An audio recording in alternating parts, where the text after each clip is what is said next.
If you clicked on this video, that means you guys are feeling like shit because of some sort of fight you had or some sort of altercation you had with someone that you love, someone that you care about. And if I were to give like one advice, it would be to just be that person, go apologize, give them a hug, and try to be better next time. Like, even if it wasn't your fault, there's no reason to be prideful if you really love that person. And again, the feelings that you're feeling, these sadness, anger, these mixtures of feelings, they're all because you feel hope. You want to be happy. That's why you're feeling those things, because the opposite of happy is, those negative feelings. And if you never felt sad after a fight with like someone that you say you love, man, maybe you gotta think again whether or not you really love that person. Because I would say ignorance is the scariest part of a relationship. It's not I hate you, it's not I love you, it's more of that I don't care. You know what I mean? I don't care what happens to you. Like, that is when a relationship is kind of going really downhill. Because someone that hates someone so much means that's how much they loved or liked that person. Because they feel betrayed, or they feel these negative emotions because somewhere in their brain they thought, oh, what if I worked out? They really, really liked or loved that particular person, right? So the feelings you guys are having, especially, when you guys fight, it's like a form of love, I would say. Now, there's a difference between toxic love, but again, you guys are just both fighting for the same thing with a different reasoning.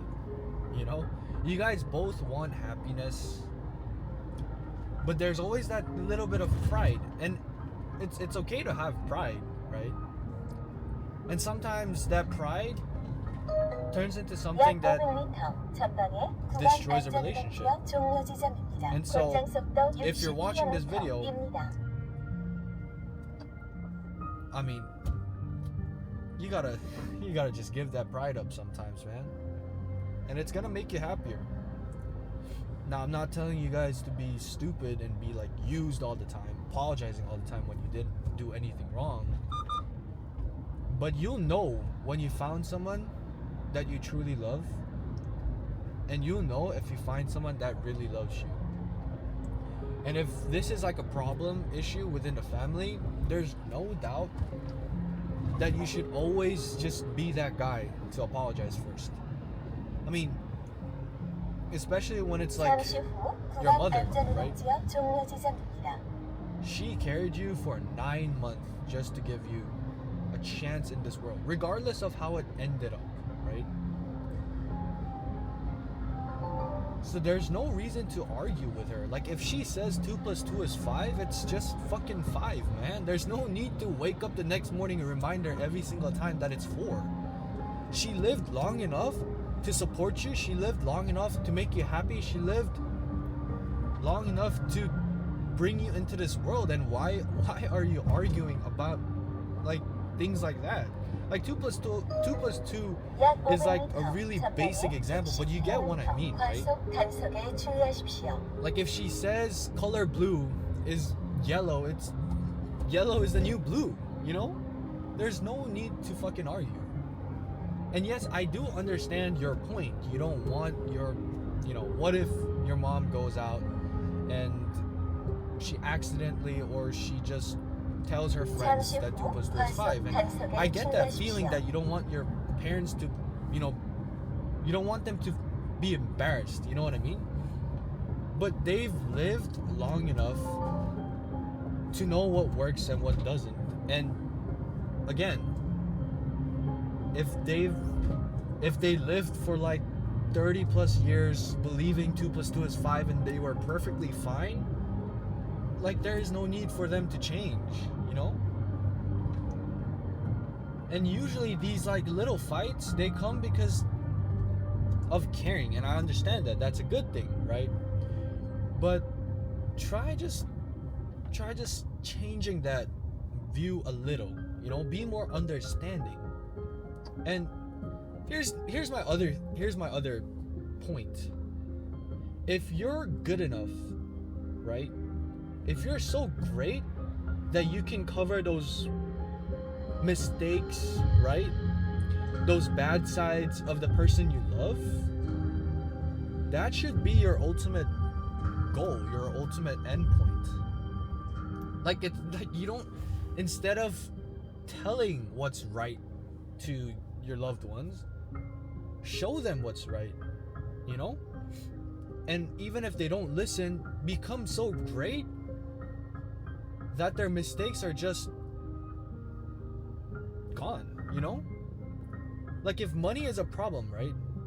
Instead of telling your mom how to use money, instead of, you know, I don't know, watching one of those how to make money quick videos and telling your mom that she's been living life wrong, why don't you go out, make that money, come back, and show her that you're a proud, you know, person, right? For her or for your dad, you know? So if you're not great enough to the point where you can cover up your loved ones, I don't like to say flaws, but let's say flaws, right? Because in like a factual world, 2 plus 2 is 4.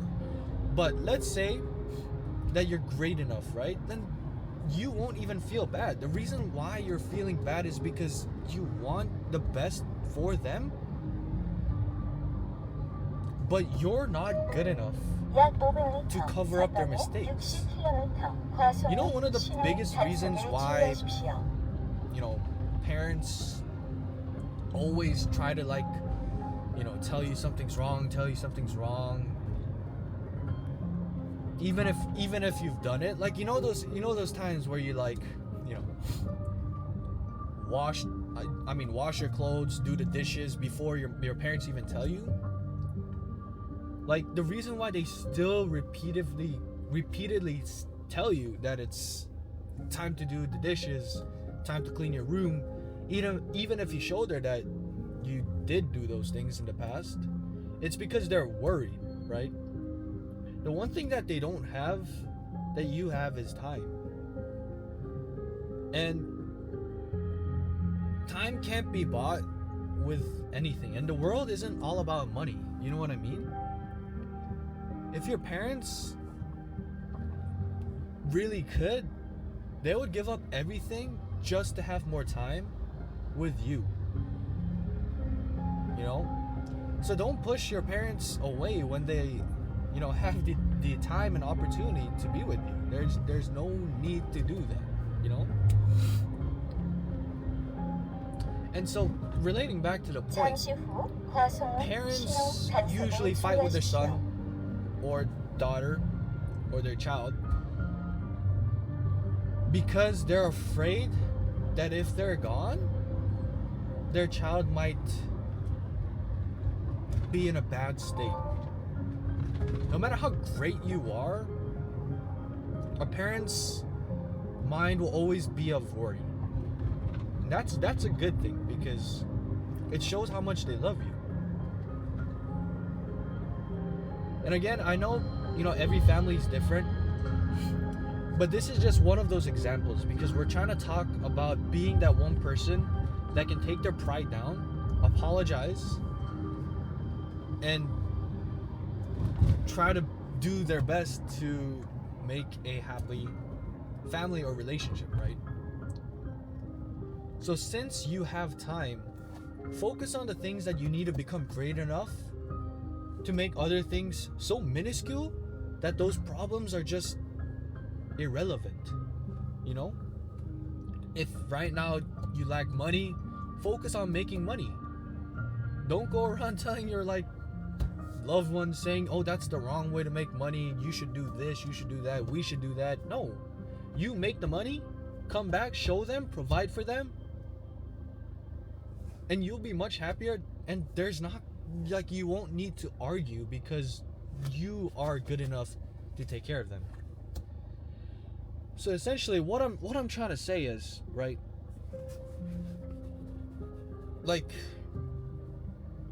just be that person, man. There's nothing good that comes out in fighting. It's only gonna make you sad. It's only gonna make them sad. And again, sadness is good because it shows that you want to be happy, but because it's not happy, you are sad, right?